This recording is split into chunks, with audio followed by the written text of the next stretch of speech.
नमस्कार साथियों, आप देख रहे हैं Lucent complete mathematics book part first का line to line solution chapter number 2 LCM और एचसीएफ। Question number 20। यह भी एक बहुत ही इंपॉर्टेंट क्वेश्चन है और इस प्रकार के क्वेश्चन भी आपसे एग्जाम में पूछे जाते हैं। मैं आपको ऑप्शन भी बताऊंगा कि किस प्रकार के ऑप्शन इसके अंदर आते हैं और क्या कंफ्यूजन क्रिएट होता है। चलिए पहले इसका बेसिक समझते हैं इस क्वेश्चन का। दो संख्याओं का योग 168 व महत्तम समापवर्तक 21 है। यह हमें दिया गया है कि दो संख्याएं हैं जिनका यदि हम एचसीएफ निकालें तो वह आएगा 21 और उन दोनों संख्याओं का यदि योग आप करें तो आ जाएगा 168। ठीक है, संख्या नंबर 1 और प्लस संख्या नंबर 2 को यदि आप ऐड करें तो 168 आपके पास आ जाएगा। इतनी इंफॉर्मेशन आपको क्वेश्चन में दी गई है और पूछा यह जा रहा है कि ऐसी सभी संभव संख्याओं के जोड़े ज्ञात कीजिए। ऐसी सभी संभव संख्याओं के जोड़े ज्ञात करना है कि उन दोनों का एचसीएफ 21 आ जाए और उन दोनों का जो योग करें आप तो 168 आ जाए। ठीक है, चलिए इसके बेसिक को पहले समझते हैं। आपको एचसीएफ का बेसिक पता होगा। हम एक एग्जाम्पल लेते हैं। पहले एग्जाम्पल यह है 6 और 9। हमें 6 और 9 का एचसीएफ निकालना है तो एचसीएफ इस प्रकार से निकाला जाएगा। ये जो 6 है आपका, इसे आप लिख देते हैं 2 गुणित 3 और 9 है आपका, इसे आप लिख सकते हैं 3 गुणित 3। अब इन तीनों में, इन दोनों संख्याओं में 3 आपका कॉमन है। जो कॉमन होगा वही आपका एचसीएफ होगा तो इसका जो एचसीएफ है वह आ जाएगा आपका 3। अब एक चीज देखिए इसके अंदर, ये 2 और जो 3 शेष बच रहा है, 2 और 3 जो कॉमन में नहीं है शेष बच रहा है, इसकी क्या विशेषता है? इस 2 और 3 के यदि आप गुणनखंड करें, फैक्टर करें तो आप इसे 2 गुणित 1 के रूप में लिख सकते हैं और 3 को लिख सकते हैं आप 3 गुणित 1। कुल मिलाकर 1 को छोड़कर इन दोनों के बीच में कोई भी गुणनखंड अब आपको कॉमन नहीं दिखाई देगा। अर्थात हम कह सकते हैं जो 2 और 3 है यह सहअभाज्य संख्याएं हैं। ये कैसी है? सहअभाज्य संख्याएं हैं, सहअभाज्य नंबर है। सहअभाज्य नंबर वे नंबर होते हैं जिनके बीच में एक को छोड़कर कोई भी कॉमन फैक्टर ना हो। यही आपका इस क्वेश्चन को सॉल्व करने का मेन बेसिक होगा। चलिए अब क्वेश्चन पर चलते हैं। दो संख्याओं का योग दिया है, महत्तम दिया है, दोनों हमने नोट डाउन कर लिया। अब यह तय है कि इन दोनों के बीच में 21 को छोड़कर कोई भी कॉमन फैक्टर नहीं होगा। जैसे कि यहाँ पर 6 और 9 का हमने एचसीएफ 3 निकाला तो 3 को छोड़कर कोई भी इनके बीच में अब यहाँ पर कॉमन फैक्टर नहीं है। यदि कॉमन फैक्टर होता तो वह एचसीएफ का पार्ट बन जाती। तो अब यहाँ पर जो 21 है वही इस 3 की जगह पुट हो रहा है। तो अब आपके जो नंबर हैं वो इस प्रकार से हो जाएंगे। नंबर 1 आप रख सकते हैं 21x, ठीक है, और नंबर 2 को आप रख सकते हैं 21y। इस प्रकार के कोई दो संख्याएं आपके पास होगी। अब क्वेश्चन के अकॉर्डिंग देखते हैं। इन दोनों संख्याओं का योग 168 है, मतलब 21x प्लस 21y बराबर 168। ठीक है, 21 यहां से कॉमन ले लिया, x प्लस y आ जाएगा इक्वल टू 168। तो यहाँ पर x plus Y equal to 168 में आप 21 से डिवाइड करेंगे, भाग देंगे तो आपका आ जाएगा 8। कुल मिलाकर ये जो x और y है इन दोनों का जो टोटल है वह 8 आ गया है। अब ये x y इस वाले एग्जाम्पल में कौन है? ये x y आपके 2 और 3 हैं। ठीक है, ये 2 और 3 इनको ही हम x और y कह रहे हैं।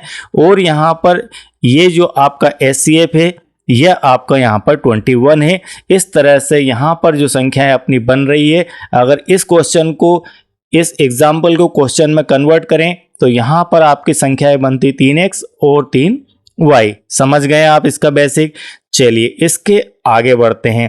तो अब आपके पास यह आ चुका है कि ये x और y का जो टोटल है वह 8 है। अब आप इसमें पेयर बनाएंगे। पेयर कैसे बनेंगे? पेयर इस प्रकार से बनेंगे कि x की वैल्यू क्या रखें और y की वैल्यू क्या रखें कि वह 8 आ जाए। x प्लस y का टोटल जो है 8 आ जाना चाहिए। तो x की क्या क्या वैल्यू हो सकती है? तो एक पेयर तो आपका बन सकता है 1 और 7 को लेकर, ठीक है, एक पेयर यह बन गया। एक पेयर आपका बन जाता है 3 और 5 को लेके। एक पेयर आप बना सकते हैं, ठीक है, बड़े ही ध्यान से इस विषय को समझ लेना, 4 और 4। आप कहेंगे सर यह भी पेयर है, और मैं कहूंगा कि यह इस क्वेश्चन का पेयर नहीं है। और ऐसा हम क्यों कह रहे हैं, इसका आंसर भी आपको दिया जाएगा। जब कॉम्पिटिटिव एग्जाम में आप बैठें तो आपको समस्त प्रकार का बेसिक और कॉन्सेप्ट का पता होना चाहिए, ठीक है। तो ये दोनों आपके पेयर रहेंगे, 4 और 4 का पेयर नहीं रहेगा। 4 और 4 का पेयर यहां पर सही नहीं है, क्योंकि यदि 4 और 4 का पेयर होता है तो यहां पर एचसीएफ का वह पार्ट बन चुका होता। हम कॉमन लेते हैं, कॉमन उसी को लेते हैं जो दोनों में है। यदि यहां पर 4 और यहां पर 4 है, इसका अर्थ है कि यहां पर भी इसके साथ में इंक्लूड होकर 4 बाहर निकल जाता और एचसीएफ का पार्ट बन जाता। इसलिए हम 4 को यहां पर नहीं लेंगे। 1 और 7, 3 और 5। इसके अलावा आप बताइए, इसके अलावा आप 6 और 2 भी लिख सकते हैं कि सर हो सकता है कि 6 और 2 भी इसका पेयर हो। तो 6 और 2 में अभी आपसे कहा कि सहभाज्य की शर्त होना चाहिए। यदि 6 आप लिखेंगे तो आप इसे 3 गुणित 2 के रूप में लिख सकते हैं और 2 को 2 गुणित 1 के रूप में लिख सकते हैं। तो यहाँ पर जो 2 है अगेन कॉमन हो गया, इसलिए हम कह सकते हैं कि 6 और 2 यहाँ पर नहीं आएंगे। ये दोनों सहभाज्य संख्याएं नहीं हैं। आपको ध्यान रखना चाहिए कि वह सहभाज्य ही बचेगी, उनके बीच में कोई कॉमन फैक्टर नहीं होगा। तो हमारा सही आंसर 1 और 7 और 3 और 5 है। यदि 1 और 7 को हम रखें तो आपका जो नंबर है वो 21x और 21y होता है। तो यहाँ पर आप रखिए 1, तो 1 नंबर आपका हो जाएगा 21 गुणित 1। 21 गुणित 1 से हो गया आपका 21, और 21y के लिए आप y की वैल्यू 7 रखिए। 21 सते आपका होता है 147। तो एक तो ये हो गए आपके 1 21 और 1 147। और इसी टाइप से 3 के लिए रखिए, तो 21 गुणित 3 करें तो ये हो गए आपके 63, और आप 21 गुणित 5 करें तो ये हो जाएगी आपकी 105। अब इनका आप कर दीजिए टोटल, देखते हैं 168 आता है या नहीं आता है। तो 7 और 1 8, 4 और 2 6 और 1 का 1 ही 1 6, और आप 5 और 3 8, 6 का 6 6, और आपका 1 का 1 ही 1। चलिए, ये आपका इस प्रकार से सॉल्यूशन होगा। यदि बेसिक और कॉन्सेप्ट को आप लपेट के चलेंगे तो बहुत ही आसानी से आपका ये आंसर बन जाएगा। मात्र 30 सेकंड के अंदर इस प्रकार के क्वेश्चनों को आपको सॉल्व करना है। आपको मैं लूसेंट की बुक किस प्रकार से समझना है यह अभी बता रहा हूं, ठीक है। तो यह आपका बेसिक और कॉन्सेप्ट था इस विषय को लेकर। अब चलिए इसके आप ऑप्शन तैयार कीजिए। आपके पास मान लीजिए ऑप्शन आते हैं, क्या ऑप्शन आते हैं, ये जो क्वेश्चन है इसके ऑप्शन आते हैं कि ए ऑप्शन आपका है यहाँ पर 1 और 7, एक ऑप्शन आपके पास आ जाता है 3 और 5, एक ऑप्शन आपसे पूछ लिया जाता है 4 और 4, और एक ऑप्शन पूछ लिया जाता है कि इनमें से कोई भी नहीं। तो क्वेश्चन इस प्रकार से बन सकता है, दो संख्याओं का योग 168 है, महत्तम 21 है, ऐसे सभी संभव संख्याओं के जोड़े दिए गए हैं, इनमें से जो जोड़ा नहीं है वह आपको बताना है। तो नहीं है वह बताना है। तो नहीं है में आपको यहाँ पर 4 और 4 पर नजर नहीं जाएगी। यह आपको लगेगा कि हो सकता है कि 4 और 4 भी हो, लेकिन यदि यहाँ पर नहीं पूछा जाता है देन उसका सही आंसर आपका 4 और 4 आ जाता है। बाकी सब इसके 1 और 7 भी जोड़े हैं, 3 और 5 भी जोड़े हैं। इसके अलावा 6 और 2 दे दे तो भी यह क्वेश्चन आपका इस प्रकार से सॉल्व होता है कि ये इसके जोड़े नहीं हैं, ठीक है। चलिए इसके बाद एक और इसके जैसा क्वेश्चन नंबर 21।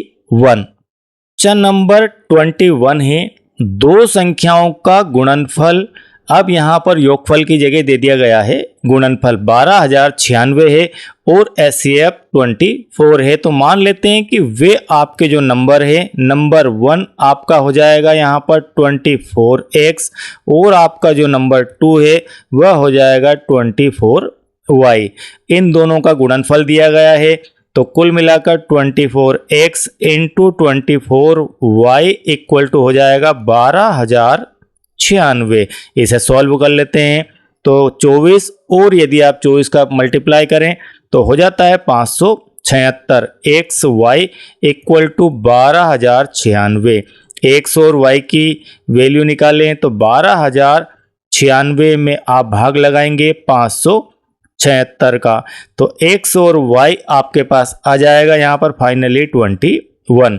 ठीक है, अब आपके पास क्या आ चुका है, एक्स और वाई आ चुका है 21। अब आप इससे संभावित जोड़े निकालिए क्या क्या हो सकते हैं। अब 21 किन दो संख्याओं का मल्टीप्लाई हो सकता है, तो फाइनली 1 और 21, इसके बाद 3 और 7, 7 या 21 होता है, 21 से कम 21 होता है। और बताइए 21 किसका पेयर हो सकता है मल्टीप्लाई के लिए, तो यहाँ पर ये दोनों ही मुझे दिखाई दे रही है।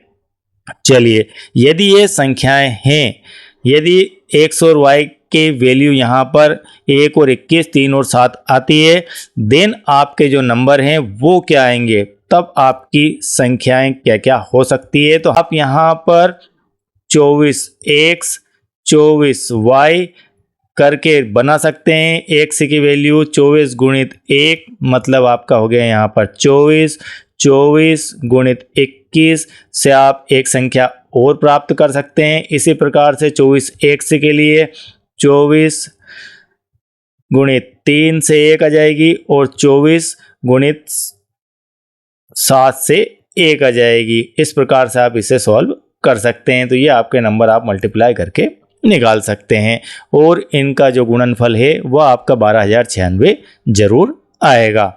चलिए, इसके बाद एक और इंपॉर्टेंट क्वेश्चन, क्वेश्चन नंबर 22।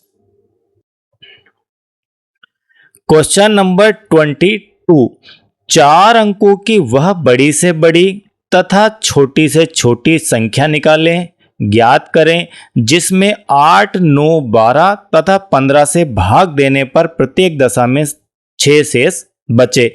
इस क्वेश्चन को आप इस प्रकार से भी रीड कर सकते हैं, 4 अंकों की वह बड़ी से बड़ी तथा छोटी से छोटी संख्या ज्ञात करें जिसमें 8, 9, 12 तथा 15 से पूर्णतः भाग जा सके। एक पार्ट ये हो गया। सेकंड पार्ट आपका प्रत्येक दशा में 6 शेष बचे। तो पहले आप वो संख्या ज्ञात करेंगे जिनमें आप 8, 9, 12 तथा 15 से भाग दें तो पूरी तरह से भाग चला जाए और 4 अंकों की वह संख्या बड़ी से बड़ी होना चाहिए और छोटी से छोटी होना चाहिए। हम जानते हैं कि 4 अंकों की बड़ी से बड़ी संख्या क्या होती है, तो 4 अंकों की बड़ी से बड़ी जो नंबर होती है वह 9999 है और छोटी से छोटी जो संख्या होती है वह होती है 1000। अब आपको 1000 या तो वह नंबर हो सकता है जिसमें इन सभी का भाग चला जाए, या इसके प्लस में जितना कम से कम प्लस करें, कुल मिलाकर इसके बहुत ही नज़दीक वह नंबर होना चाहिए। और दूसरी स्थिति बड़ी से बड़ी के लिए अर्थ यह है कि या तो यह संख्या 9999 होगी या इसके नज़दीक इस तरफ आप आएंगे, जितना नज़दीक हो सके, हो सकता है 9998 हो जाए, यदि वह नहीं है तो 9997 हो जाए, मतलब बिल्कुल नज़दीक के आपको लेना है, तब वह बड़ी से बड़ी कहलाएगी और यह छोटी से छोटी कहलाएगी। अब इस काम को करने के लिए आपको सबसे पहले 8, 9, 12 और 15 का LCM निकालना होगा। कुल मिलाकर क्वेश्चन में यह कहा जा रहा है कि एक जो है नंबर है, इस नंबर में यदि आप 8 का, 9 का, 12 का और 15 का भाग दें तब प्रत्येक दशा में 6 शेष बचे। ठीक है, अब आपको इस नंबर को निकालना है जो कि LCM से निकलेगा और ये फास्ट ट्रिक से समझते हैं कि 8, 9, 12 और 15 का LCM क्या आएगा। 8 को क्या लिख सकते हैं आप, 8 को लिख सकते हैं 4 गुणित 2, 9 को आप लिख सकते हैं 3 गुणित 3, 12 को आप लिख सकते हैं 4 तिया 12 और 15 को लिख सकते हैं 5 तिया 15। तो आपका फाइनली जो एलसीएम आएगा वह इस प्रकार से आपको देखना है कि इसमें 4 है, इसमें 4 है, यह आपका 4 हो गया। यहाँ पर आपका 3 3 3, इस 3 को लिख दिया आपने। और क्या बचता है आपका 1 2 और बच जाता है। एक यहाँ पर 3 है, इसे भी लिख दीजिए। एक शेष बचता है 5, इसे भी लिख दीजिए। चलिए गुणा कर लेते हैं। तो 5 दूना आपका हो गया 10, 10 तिया हो गया 30, 30 तिया हो गया 90 और 90 चौको 9 चौको 36, 360। तो आपका फाइनली एलसीएम आ जाता है 360। और फास्ट तरीके से आपको सोचना है तो आपको इस प्रकार से विचार करना होगा 8 9 12 और 15। ठीक है, एलसीएम आपका फाइनली 15 का गुणज आएगा। 15 का मल्टीप्लाई ही आपका कहीं ना कहीं एलसीएम आएगा। लेकिन उसमें यह शर्त रहेगी कि उस नंबर के अंदर 12 से भी भाग जाना चाहिए, 9 से भी जाना चाहिए और 8 से भी जाना चाहिए। अब यहाँ पर एक चीज देखिए, 8 के लिए आप लिख सकते हैं 4 दूना 8 और 12 को आप लिख सकते हैं 4 तिया 12। कुल मिलाकर इसका जो 4 है इसे आप भूल जाइए। और यहाँ पर आप 9 को लिख सकते हैं 3 तिया 9 और 15 को लिख सकते हैं 5 गुणित 3। तो आप इस 3 को भी यहाँ पर भूल जाइए। अब आपके पास क्या बचता है, यहाँ पर 5 बचता है, यहाँ पर 3 बचता है, यहाँ एक 4 बचता है और यहाँ पर एक 2 बचता है और यहाँ पर एक 3 बचता है। इन सब का कर दीजिए गुणा। ठीक है, ये आपका 4, ये आपका 3, ये आपका यहाँ पर 2, फिर आपका यहाँ पर 3 और ये आपका 5। तो इस प्रकार से भी आप विचार कर सकते हैं, सोच सकते हैं। तो जितना बेहतर आप बेसिक जानेंगे उतना ही जल्दी आप इसको कैलकुलेट कर सकते हैं। तो इस प्रकार से आपका एलसीएम आ गया 360। अब आपको करना क्या है, 4 अंकों की बड़ी से बड़ी और छोटी से छोटी संख्या निकालना है। तो 4 अंकों की आपके पास छोटी से छोटी संख्या होती है 1000। यदि आप 360 का भाग 1000 में लगाते हैं तो क्या होता है, चलिए देखते हैं। 2 बार में भाग लगाएंगे 720 और 3 बार में यदि आप भाग लगाते हैं तो आपका आता है 1080। अब यहाँ पर 80 ज्यादा है, 80 यहाँ पर ज्यादा है, तो हमें 1000 से प्लस में ही नंबर चाहिए। तो आपके पास यहाँ पर प्लस कितना निकल कर आया, प्लस आपके पास 80 निकल कर आया। तो आपका जो नया नंबर है वह 1080 आपको प्राप्त हो जाता है, जिसके अंदर इन सभी संख्याओं से भाग जा सकता है। इसके बाद 360 का भाग यदि आप 9999 में लगाते हैं तो आपको पहले तो मान लीजिए आपने 2 बार भाग लगाया 720, तो यह आपको करके देखना पड़ेगा। और यह बचता है 2799 उतार लिया आपने और यहाँ पर अगेन आपने भाग लगाया, अगेन भाग लगाया तो आपका यहाँ पर भाग जाएगा 7 टाइम और यहाँ पर 2520 आ जाता है। और यहाँ पर जो शेष है माइनस करने के बाद 279 बचता है। कितना शेष बचता है, 279 शेष बच जाता है। अब ये जो शेष है यह क्या बता रहा है, इस शेष का अर्थ यह है कि 9999 में यदि 360 का आप भाग लगाएं तो आपका यह शेष और यह शेष यदि 9999 में से आप कम कर दें तो आपके पास जो नंबर आता है वह नंबर आता है 9720। यह वह संख्या हो जाएगी जिसके अंदर पूरी तरह से भाग चला जाएगा। 279 को यदि यहाँ से हटाना है, शेष को जीरो करना है, शेष क्या करना है, जीरो करना है, तो आपको 9999 में से 279 को माइनस करना होगा। यदि ऐसा आप कर देंगे देन आपका 360 का पूरी तरह से उस संख्या के अंदर 9720 में भाग चला जाएगा। अब आपके पास 2 संख्या आ गई, एक संख्या तो आ गई 1080 और एक आ गई आपके पास 9720, जिसमें 360 का पूरी तरह से भाग चला जाएगा। इसका अर्थ है कि 8 9 और 12 15 का पूरी तरह से इसमें भाग चला जाएगा। लेकिन यहाँ पर एक शर्त हमारी बाकी रह गई कि भाग देने पर प्रत्येक दशा में 6 शेष बचे। तो 6 शेष बचने की स्थिति तब निर्मित होगी जब हम इसमें 6 और प्लस करेंगे। यदि आप प्लस नहीं करेंगे तो पूरा भाग चला जाएगा, जो भी प्लस करेंगे वो आपका यहाँ पर रिमाइंडर में शो होगा। तो आप क्या करेंगे, इसमें प्लस 6 और कर देंगे, इसके अंदर भी प्लस 6 और कर देंगे, तो यह हो जाएगा 1000 आपका 86, और इसमें आप 6 ऐड कर देंगे तो 9726 हो जाएगी। इस प्रकार से यह नंबर आपको फाइंड हो जाएंगे। आई होप कि आज के ये इंपॉर्टेंट 3 क्वेश्चन आपको बिल्कुल क्लियर समझ में आ गए होंगे। और यदि आप चैनल के साथ नए हैं, इस प्रकार से Lucent complete mathematics part first को कंप्लीट करना चाहते हैं, इसका कंप्लीट सॉल्यूशन सीखना चाहते हैं, देन आपको इस चैनल को सब्सक्राइब कर लेना चाहिए। वीडियो बेहतर लगे तो साथियों एक लाइक कीजिए और अपने दोस्तों को इसे सजेस्ट कीजिए। Thank you very much.